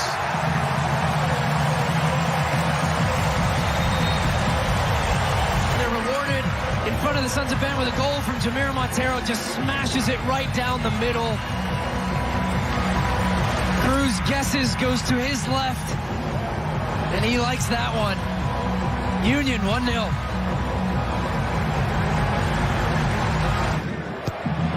Philly now in front of the river end, and their supporters. The header there, it is. It's Shabilko. It's 2 on the night. It's 3 on aggregate. What an incredible start to the second half for the Philadelphia Union. Montero, clear header for Shabilko, who missed 2 or 3 good chances in that first half. Makes no mistake about this one. Just slams it home. Rises nicely. Times the header so well to meet it as he's going up and gets it and just dunks it past Aaron Cruz there. Nothing he can do about it. Bedoya holds it in. Montero on the turn. Anthony Fontana!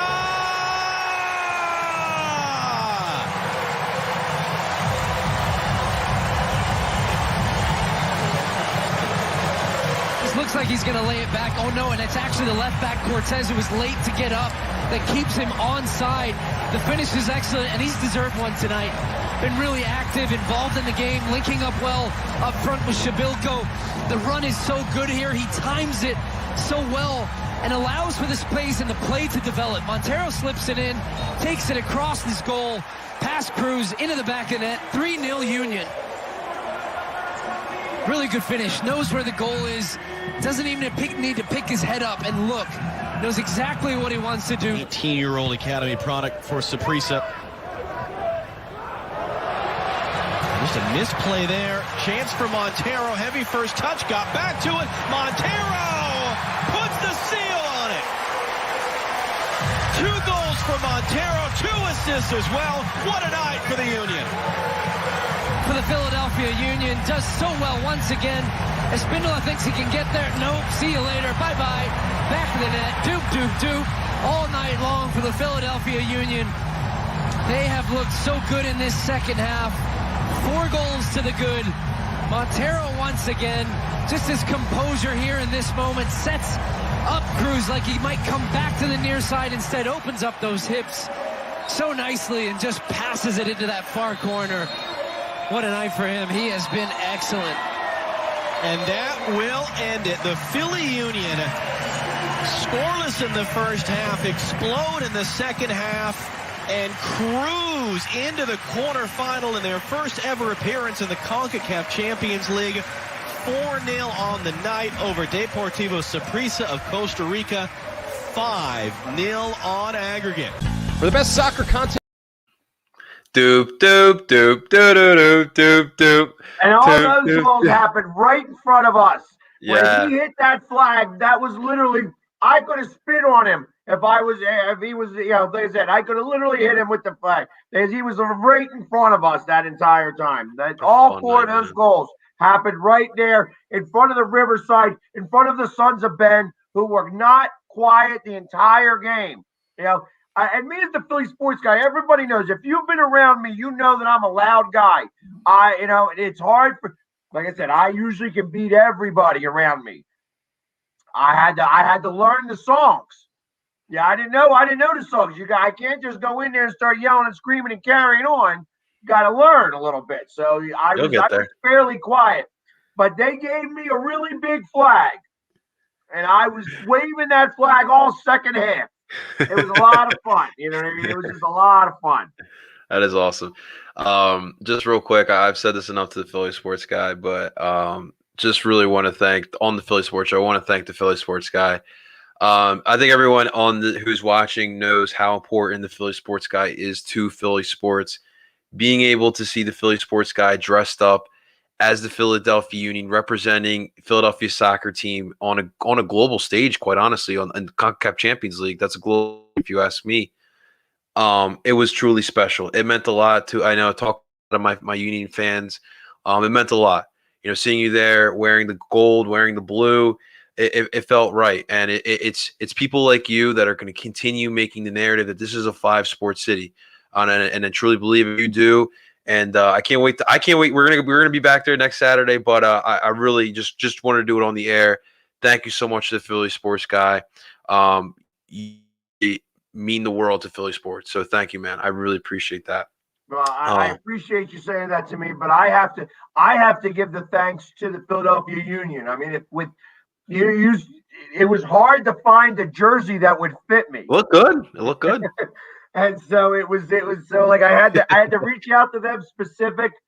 And I tell you, the photographer, she's like, you're the Philly Sports Guy. I'm like, yeah. She goes, I'm the one that sent you the jersey. And I'm like, well, it's what fits. It's what fits.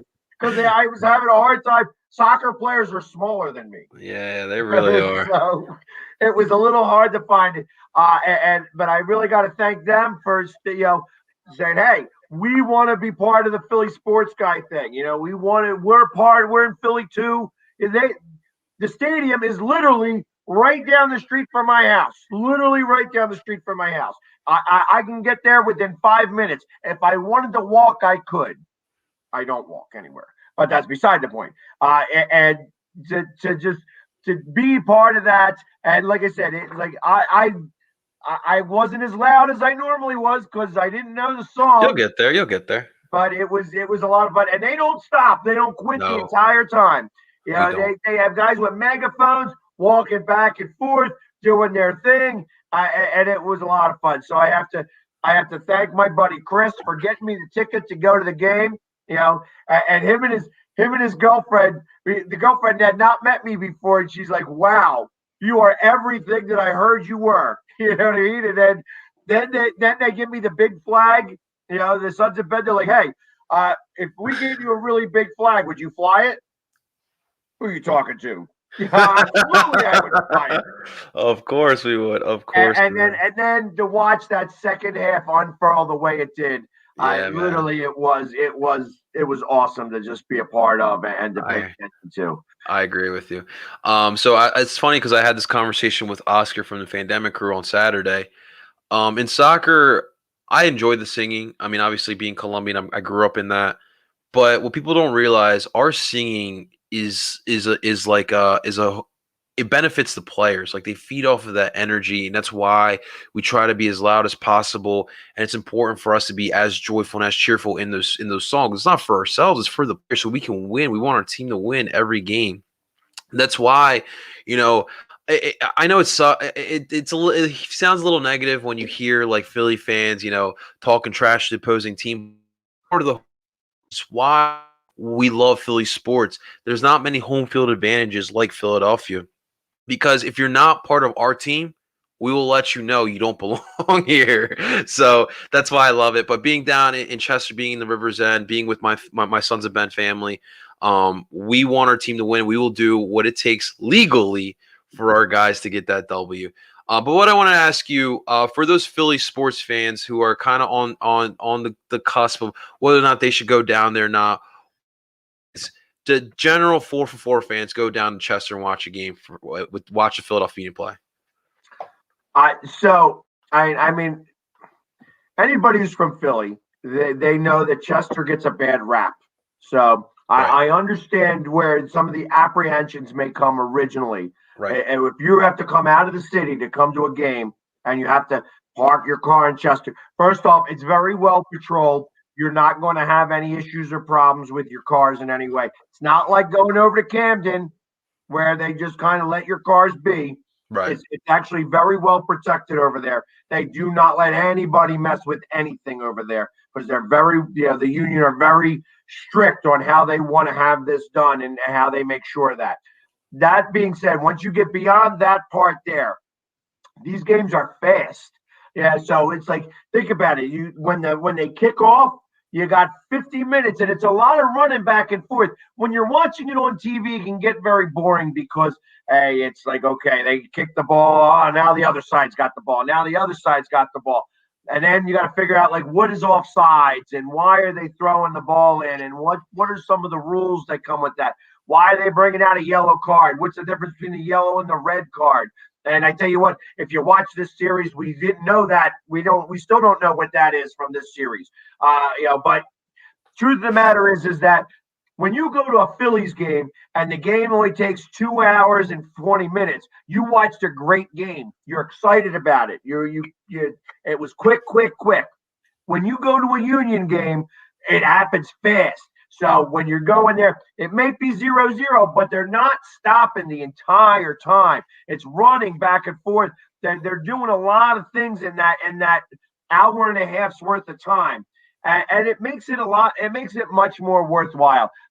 Tickets are affordable, so down there, it's not something that you're going to be spending. Where you go, and you could spend. Go to a Flyers game, buying 2 tickets for a Flyers game puts you on the hook for about $250. You buy 2 tickets to a Union game, and you could probably get away by going under 100. So obviously, if you want to drink a lot of beer, then it's going to cost you more. But realistically, you could do that, and you could take your girlfriend out there and not spend all day. It's not going to. These games aren't going to take 4.5 hours, 5 hours long. It's going to be quick. And get there, you get in and out, and you get to enjoy a match on the pitch. Right. Absolutely. I mean, you had all the good points there. It's a league as well, and this opening week for the MLS, wow, had so many amazing goals, some great games, some great surprises as well. So Wednesday at that game, as we saw the first half. It was a lot of feeling out period. There was a little drizzle going on as well. So it was a little moist on the field. But there was a couple opportunities for Kasper Shibilko, the starting striker for the Union, to get at goals. He couldn't get it through. The start of the second half, literally, it started just like that, like the goal one after the other. Fontana, you saw, gets the penalty, draws the penalty in the box. Shamiro nailed the goal. Kasper, usually the Union are not that good on corner kicks. They usually don't get goals on corner kicks, but in CONCACAF Champions League, Kasper hits the our boy Ricardo Blanco actually was supposed to cover Kasper Shibilko.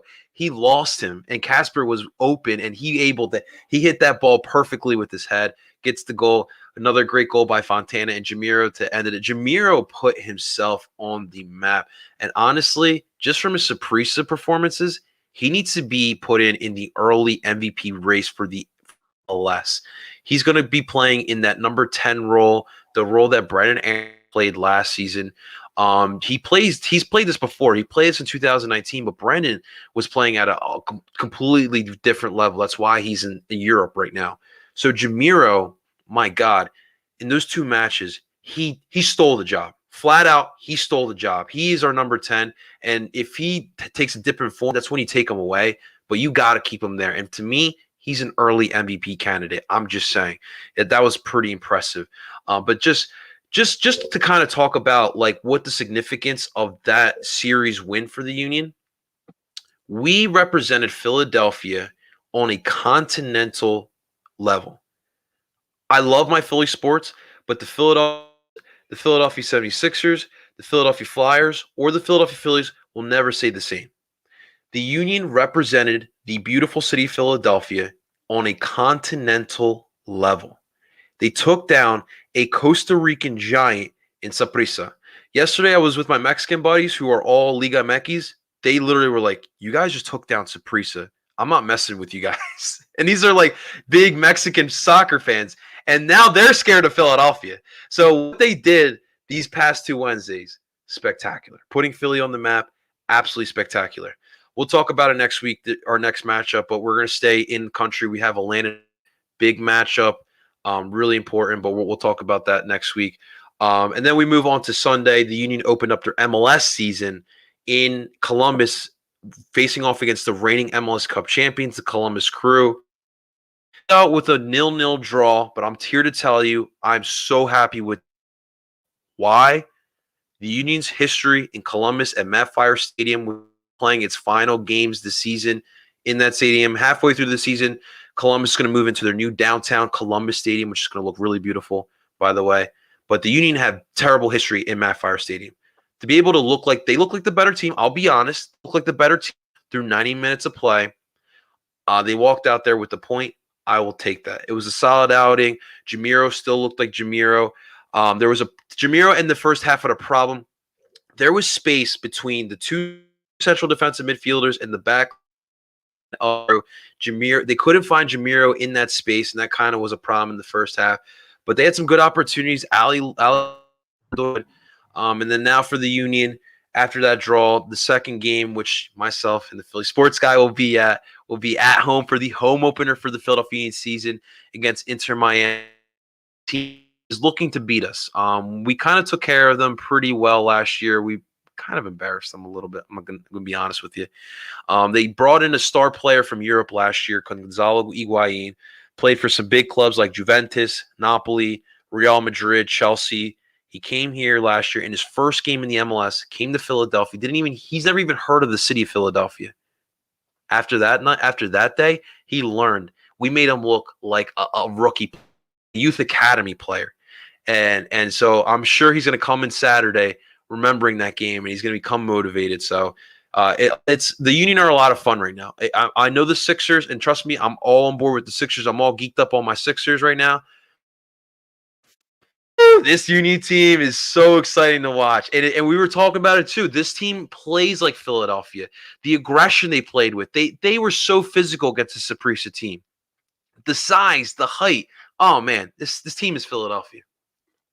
Right. And just so that everybody else knows, who if you maybe had any interest in going to the game on Saturday, this is David Beckham's team. David Beckham owns Inter Miami. That's correct, sir. So he was all excited because he got to come down. So did they beat LA? I didn't check the score, dude. The best match for the first week of the MLS by far had to be Los Angeles Galaxy and Inter Miami. It was a game that came down to the wire. There was an 81st minute goal by Sasha Kleshin, a former U.S. men's national team player, got it for LA Galaxy. They finally have a good coach. They got a coach who's got a lot of pedigree in the MLS. He's won cups in the MLS. He was in Toronto. Now he's with the Galaxy. He's trying to change over this culture. But even like a guy like Chicharito, who Mexican soccer fans adore, he's one of the best strikers in Mexican soccer history. My man scored 2 goals against Miami in Miami. The whole last year. So he definitely looked like he bounced back on Saturday and for this season. So Miami's going to come in on Saturday hungry. They gave it their all and they lost. So they're going to come in motivated. They're going to come in pissed off. They remember what Philly did to Miami last year. So it should be a good game, man. Should be a really good game. Curious what Jim is going to run with. Jim is kind of like the type of guy that likes to run with the same lineup, and that lineup kind of fails him. So I would expect the same lineup you've seen against Saprissa to roll in on Saturday against Miami. Well, and then right afterwards, it's the 27th that they play against Atlanta. Yes, they played. It's quick. It's a quick turnaround. It's Saturday, and then it's that Tuesday. So what do you think? I mean, that's going to have to come into play a little bit, where you may want to rest some guys. You may want to start pulling guys out a little bit faster than normal. How will that play into this game? So one thing we were able to beat Miami with last year was our physicality. Like I mentioned, we were able to impose our will. You saw they're just a physical team. Even in the midfield, they make things super congested for you. They make your life a living hell, to say the least. So if the Union come out with that mentality, go up early, get that lead, you can start resting some of these players. The good news is that there used to be only allowed now you get 5 subs. So take advantage of that. A guy like Alejandro Bedoya, your captain, who's now getting older. He's not getting any younger. He's like 34 years old now, I believe.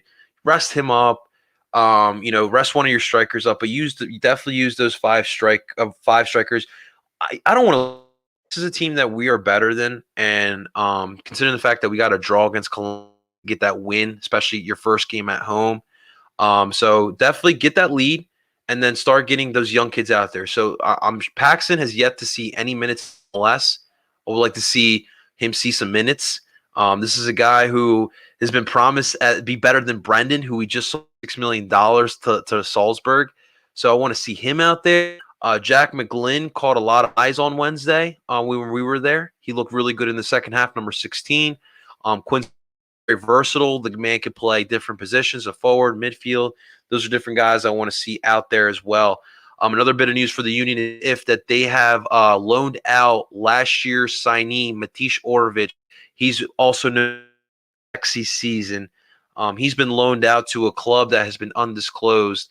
So you need the kids as far as the bench. There's a lot of kids on this team, a lot of kids on this team. So it'll be good to see what it should be a win. It should be a win.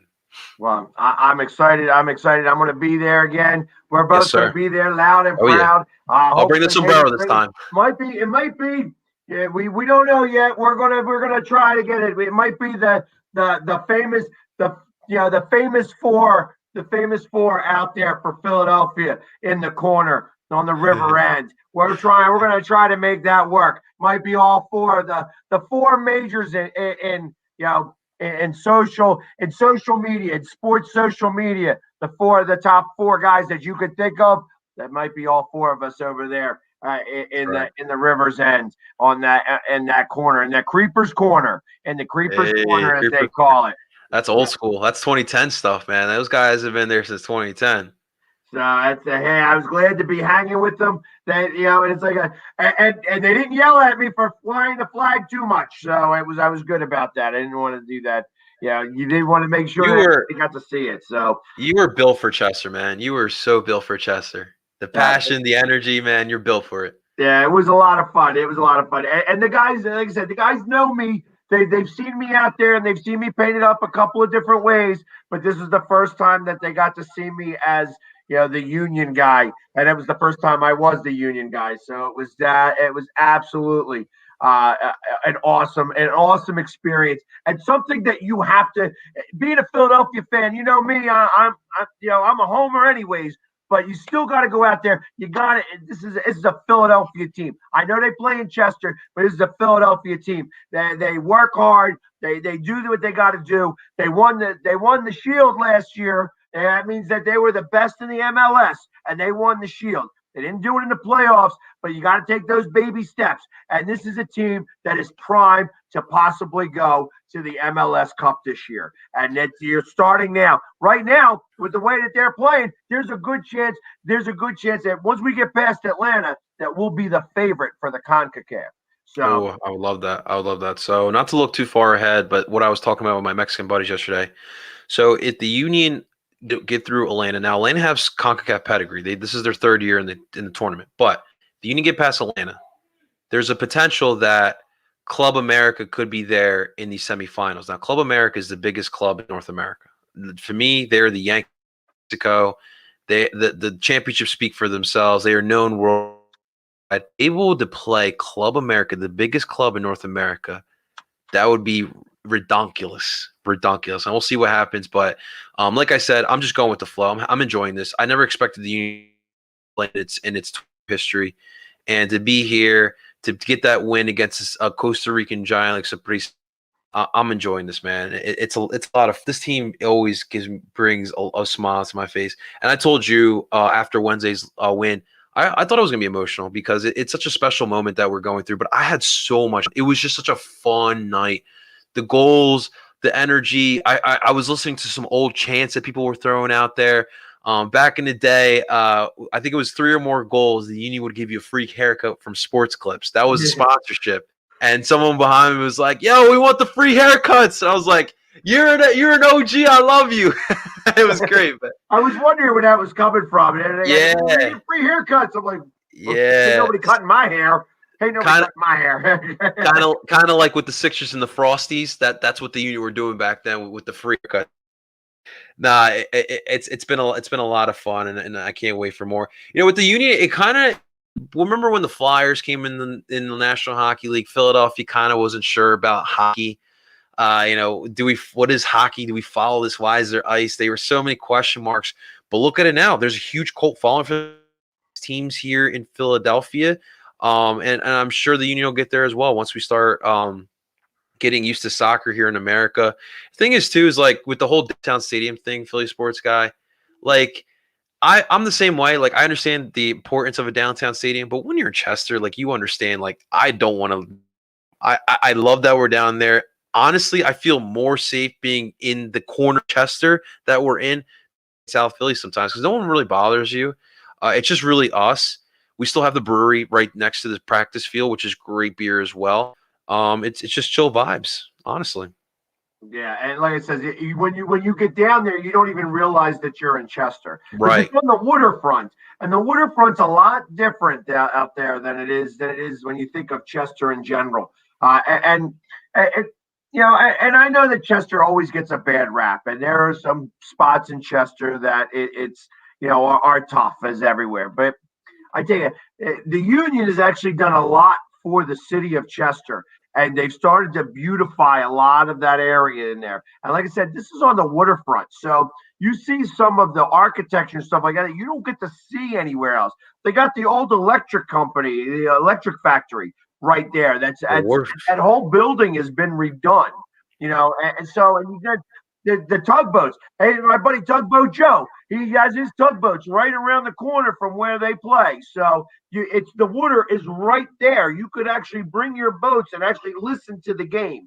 So it really is a whole different experience. And don't let the words Chester, Chester, Pennsylvania, change your mind about that. It really is something that you really want to go check out.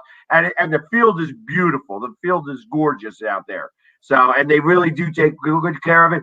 The practice field, you can't even walk on the practice field. It's not like you can just go walking in there and seeing what's going on, but you can see the practice field right there. And then they got a brewery right down the street, a block away, so that you could go have your beers and then go over and watch the game. Absolutely, man. It is a much different experience than going into Philly to those stadiums and such Sports like that. Complex. It is a fun, and like I said, everything's protected, so don't feel threatened to bring your car there or whatever. It really is a worthwhile experience. Make sure that everybody's taken care of in there. If you really, we also have Harrah's like literally 2 minutes down the road too. So that's where the after party is after we win. Pick your poison, man. Absolutely. And we're getting a cheesesteak spot. I saw they're starting to do construction all right. So street, but it's kind of that first street where the stadium is. They're opening Union Steaks. So we might get a cheesesteak spot soon enough. Oh, there we go. See, they're growing leaps and bounds out there. So definitely want to check it out. Like I said, it's going to be sooner than later that they're going to open up these stadiums for 50 or 75% capacity, or maybe even full 100%. God forbid. Let's maybe go 100%. So when you get the chance, definitely go check them out. It's worthwhile, and it really is a fun team. Oh yeah. And that's what makes this 5 for 5. But I want to talk a little bit about another team. I thought that they were starting a little early, and they weren't. Actually, I was misinformed originally. But I found out 2 different teams. There is a professional frisbee football team that we found out about on Wednesday, but I wanted to talk about specifically there are the Philadelphia Phantoms. Now, this isn't a hockey team I'm talking about. This is a professional women's football team, and I ain't talking lingerie team. Oh man. These are a professional women's football team. The WNFC is the Women's National Football Conference, and they have, I believe, it's 12 teams. It is countrywide, and these girls play full pads and everything. Their stadium, they play at Simon Gratz High School. The tickets are only $15 to go watch them. And this is real football. You watch the women beat the hell out of each other. So you want to go check that out. It's something, I know I don't talk about it much. I have not seen the games. I know they just started this week, this past week, and they had a preseason game. So they haven't been able to get in there yet. And with Philadelphia, the COVID restrictions are a little tough right now. So, but I want you to look up the WNFC. You can find it on Facebook, on Instagram. You can go look it up. You can Google it, and they have a website and everything. Please check it out. I tell you, the women professional sports never get enough notoriety at all. These women, I know it's called professional. These women have to go pay to play on the team. They got to buy their own pads. They got to buy their jerseys. They got to buy the helmets. And then they go out and they beat each other up. And then they got to drive their own cars back home or pay for the bus to take them back home again. So these women are very dedicated women. And they, like I said, and they're real football players. They are out there in the full pads and everything. And they deserve your support. So definitely, it's one of those things that I felt real strongly about. I mentioned it. You may have seen a TikTok or an Instagram post a little bit ago. I wanted to let you know that Philadelphia does have more professional teams here, and some of those teams deal with some women. And they never get enough talk.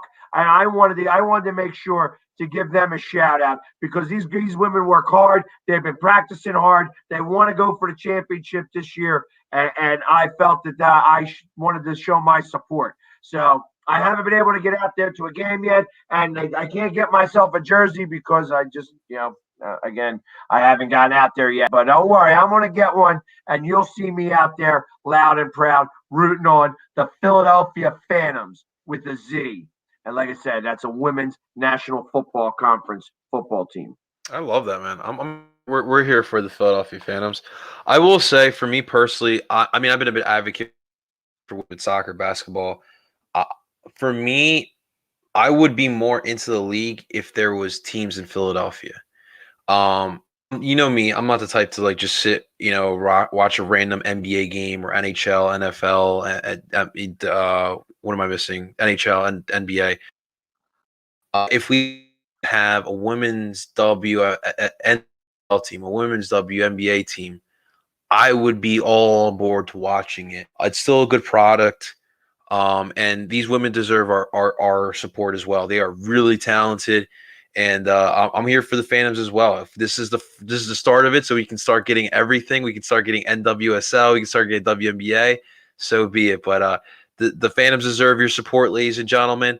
And they're Philadelphia, and they will get our support for sure. I love it. Yeah, you can definitely check out their website at WNFCfootball.com. There's 20 teams in the league. They're sponsored by Adidas. They do have, like I said, their jerseys are cool. I'll definitely have some clips for you next week to kind of show you because, like I said, I am going to push them a little bit because, like I said, they don't get any support whatsoever, and it's like I'm an arm wrestler, and I'm not a great arm wrestler. Trust me, when I go up against real arm wrestlers, I get my butt whipped. So, but don't matter if you don't arm wrestle, I'll whip your ass. But that's beside the point. Most people that go watch arm wrestling tournaments are arm wrestlers and their families. that not many people go and see arm wrestling. And arm wrestling used to be a fantastic thing that you would see on Wide World of Sports. It would show it on TV all the I time. remember that, yeah. And now you don't hear the notoriety anymore, and it's a shame because it really is a fun sport. It lasts 4 or 5 seconds sometimes, or even less. It takes more time to get their hands together, and then they go and it's done. You know what I mean? But ultimately, to view that 2 seconds of time where they say go and they start to battle each other, and when you have a really good war where they go back and forth for a minute, like again, like the movie Over the Top, that was like Rocky 2.5. You know what I mean? So, everybody kind of remembers that. It was worthwhile to see that. It's the same thing with these women's sports. I mean, they never get the notoriety, they never get the recognition, and these women are out there, busting their butts, doing something that they love. You know what I mean? And that's not something that I can, like I said, I have to be able to support them because they're Philly. They are Philly. You know what I mean? And they're just trying to do their city proud, just like we are. And you know what? When they win a championship, they're not going to get a parade. They're not going to even, we may get lucky if they put it on the news that they win. That's true. Those are the types of things that are important. And that's why, like I said, nobody's heard of them. You know what I mean? Nobody's ever heard of them. Like I said, it took me, I didn't realize about the Frisbee football, professional Frisbee football team. But I did hear about these guys. And I thought that was, something worthwhile. Of course. So I'm intrigued. I want to watch. Do they have highlights on YouTube? Yes, they do. Not necessarily on YouTube, but you can go and you can check it out on the website. They have it in the Philadelphia Phantoms. If you go to the WNFC site, they have all 20 teams. You can definitely go to each one of those teams and kind of see what's going on. It's worthwhile. I watch it at some of them hits. I mean, they've had a couple good plays. Texas won it last year, and I hate Dallas. I hate Dallas. So I'm not. Of course, if Philly is going to be playing Dallas at any time, I want Philly to win. Yeah, boy. So I'm with you, man. It doesn't matter. It doesn't matter. Whatever. I agree. So, Mike keeps asking me about Yaroslav for the Flyers. Or the Flyers. No, we're not going to get him. He's a goalie, right? Yeah, he's a goalie. Why would we get? No, he's not coming to Philly. Yes or no? No. We got Carter Hart. He's going to be fine. Carter Hart's going to be fine. Halak is like starter. We need backup, not a starter. Yeah, exactly. He's too expensive. I know that they were talking about trying to bring in the goalie from Detroit. I'm like, no. And it could have been Halak. I mean, I don't even know. I don't even think he plays for Detroit, but no, he plays right now for he plays for Boston right now. And he's like 35 years old. Why would we want him? As a backup, I guess, maybe again with we can just keep Moose. Moose is only 34. Are we really still trying to move on from Carter Hart? Are we serious? Yeah, I hear you, Mike, as a backup. I guess if Moose retires, you could kind of think of it like that. To be honest, I wouldn't mind bringing in. I think that Mike Quick is up in contract. He may be. Holy crap! It's like you just read my mind. I was thinking about what about Mike Quick? That's crazy. So I wouldn't mind trying to pull him in. To be honest, the Flyers got so many other positions that I got to worry about right now. I don't care if Lyons is the backup right now. I want them to feel and figure out who they're going to put. I want a sniper. I want a real sniper. I want a real defenseman, a shutdown defenseman. I'm tired of the. And I want somebody to teach this team to shoot first and not pass the puck. Jonathan Quick, not Mike Quick. I got football and hockey messed up. Thank you, Mike. I appreciate that. It's Jonathan Quick, and I think that he's a free agent this year. I didn't hear about him re-signing, but I could be off. He could be next year, but yeah, they still have a couple of those older players from those Stanley Cup runs. I think Dustin Brown's still there, Kopitar's still there, but I would Kopitar's the captain of that team. So I would take Jonathan Quick on a backup role. I mean, I think you still need that backup. You know, if Vigneault is still going to be here, it's clear he likes to play the two goalies. And I think Carter Hart's role next year is going to increase, but you still need that backup guy. right, and I think Carter Hart. This was his sophomore slump, and I get it. They all go through this. Everyone, including Martin Brodeur, probably one of the best goalies that ever lived. Bernie Perrant, same way. He was so bad that they traded him away and then got him back. You know what I mean? Like all these goalies go through this early in their career. They learn from it, and then they're able to move forward. And that's what's going to happen here. I have no doubt in my mind that Carter Hart is going to be our goalie for the next 10 plus years. Let's just work on trying to shore up that defense, man. So make that job easier. I don't know, Mike. You are way off with your hockey. Now you're back in like 4 or 5 years ago with your stuff. I don't know what you're talking about, Mike. I'm not even going to put your stuff up there because it sounds ridiculous. So should have kept Talbot. Okay, yeah, we should have kept Talbot. He's not even in the league anymore. Yeah, exactly. He did that well. So he's smoking a little bit too much of that funny stuff. Anyways, but what a great show here. And man. It's been a lot of fun. We got a few more minutes left to go. I just want to let you know, I want to thank everybody for tuning in for us today. We got coming up. We're on the Zodiac Network. If you haven't seen that, I know that right now it's only on Apple TV. Roku hasn't really gone live yet. That's going to go live on April 30th. They're going to have a going live party that we're going to be a part of, or at least I'm going to be there at the draft. It's going to be on a Friday night, so I'm going to be hopefully at the draft going live there and kind of get started. And then after that, we are going to be live on Roku and a number of other stations for Zodiac TV. So if you haven't already, download Zodiac TV on your Roku station, and I believe you could also get it on some Samsung TVs, things like that.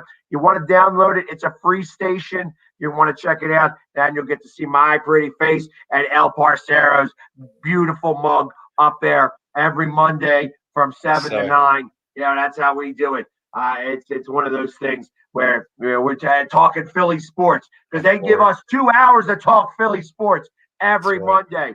We got lots to talk about. Before we do sign off, just want to give a quick update for our that are on right now. So right now, Phillies are in the bottom of the 5th with the Giants. They're still down 2-0. They've already pulled Chase Anderson. We saw David Hale finish the top of the 5th. And then the Sixers and the Warriors right now are tied up there halftime, 55-55. Here we go. We got the stat line here. It looks like Wiggins has 8 points right now. Steph Curry, Philly sports guy, you're not ready for this. He's 20 points and one. Damian Lee has 12 points off the bench. For the Sixers, I'm sure Joel's been doing his thing. Let's see here. Nope, too far. Yeah, but the more telling thing about Steph Curry is he's got 0 rebounds. He's not. He doesn't even sniff inside the arc. You know what I mean? He's like, oh, the arc? No, I ain't going near there. Joel, solid outing, 17 outings so far. Seth Curry, 3 for 5 from the 3-point line. He's got 15 points right now. So it's the battle of the Curry brothers. Who will be the better brother? I love it. We didn't get that matchup in Golden State, so we get to see it tonight in South Philly. There we go. Here's a little more shout out to the Sons of Ben. Sons of Ben movie has been out, and he recommends you check it out. That's coming from our movie guru, Ian, who's also a big sports guy. I agree. Everyone check it out. It used to be on Netflix. I think it's on Tubo. If you Google it, you can find it. But it's really good. It's really well done.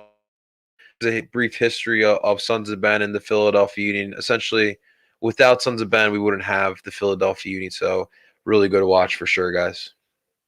Well, and just so that you know, so if you ever go back in history, the most championships that were ever won by Philadelphia team was done by soccer teams. Right. And there's been a number of different Philadelphia teams. So like when growing up, I remember the Philadelphia Fury. That's right. And then for the indoor soccer league, it was the Philadelphia Fever. Yeah. I bet you if I go downstairs in my basement and I go through all my sports memorabilia, I could pull up a pennant for the Philadelphia Fever. That's right. It kind of sucks that I think the growth of the internet has helped the growth of soccer in America. Being able to see those games in Europe or even in South America and Mexico too, has been able to help the league and give a blueprint for our league to try to grow it. Back then it was just tough. I mean, soccer has never been really popular in America, and it's slowly starting to get popular now. And now the Major League Soccer has some stability. It's been growing every year. Just the sponsorship partners. I mean, we got Kevin Durant here, one of the owners. In Austin, you got Matthew McConaughey, who's one of the owners there. In Houston, James Harden is a part owner. In Seattle, Russell Wilson and Sierra are part owners there. So, and LA, LAFC, Will Ferrell, Magic Johnson. So it's definitely growing, and it's crazy where those days of NASL, you had Pelé with and Beckenbauer with the New York Cosmos, into where we at now. It's great. It's great to see American soccer grow for sure. And that it came back on the map. Like I said, the Philadelphia Fury. I mean, I don't remember ever watching a game. I don't think they ever got any TV. If it was on the old channel 48. Hey. And that's going way back in the day. I don't even remember. I don't even know 48's even a channel anymore. So playing at the Vet, right? They used to play at the Vet. I want to say they played at Franklin Field, actually. Okay. Yeah, and I think that even before that, they may have played at JFK. But it was just one of those things. But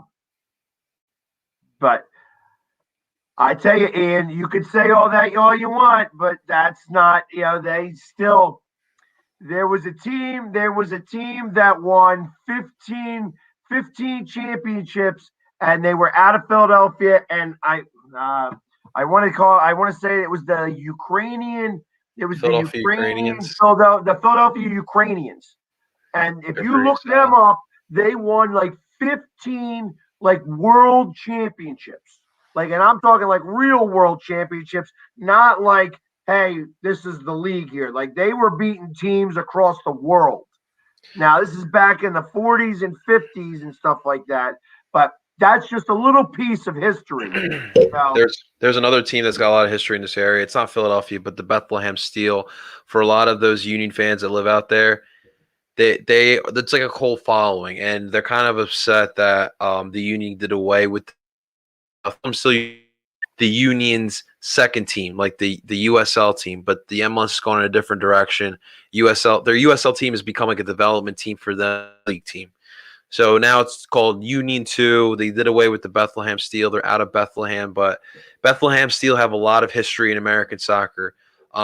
2012, the Union brought out the alternate kits. It was Bethlehem Steel. It was a black and red. It looked spectacular. If anyone has one of those kits, I will buy it off of you. But Bethlehem Steel, another club that has a lot of history here in the Philadelphia area. So yeah, just to let everybody know that it's not just I'm not just a soccer city. Four guy. I know all about Philadelphia sports history, and just so that everybody else knows, the Philadelphia Freedom still play here. By the way, that's a tennis team, that professional tennis team that was started here by Billie Jean King, and she used to be the owner of the team. So that's what's up, man. That's Philadelphia sports. We cover the entire gamut. That's what you get here from the Philadelphia sports, the Philly Sports Show. Yes, sir. And listen, guys, I really do want to thank everybody for joining us. Coming up next is on both Northeast Streaming Sports and Zodiac TV is Frankly Speaking Sports. Definitely check him out. He's got a different take on everything. He ain't talking Philly, so we'll let him go a little bit. But he's actually a good show to check out. So definitely check him out. Again, it's Frankly Speaking Sports on the Northeast Streaming Sports Network and Zodiac TV. For everybody else, thank you very much for joining us tonight, and we'll see you next week on the Philly Sports Show. See you guys. Good night, everybody.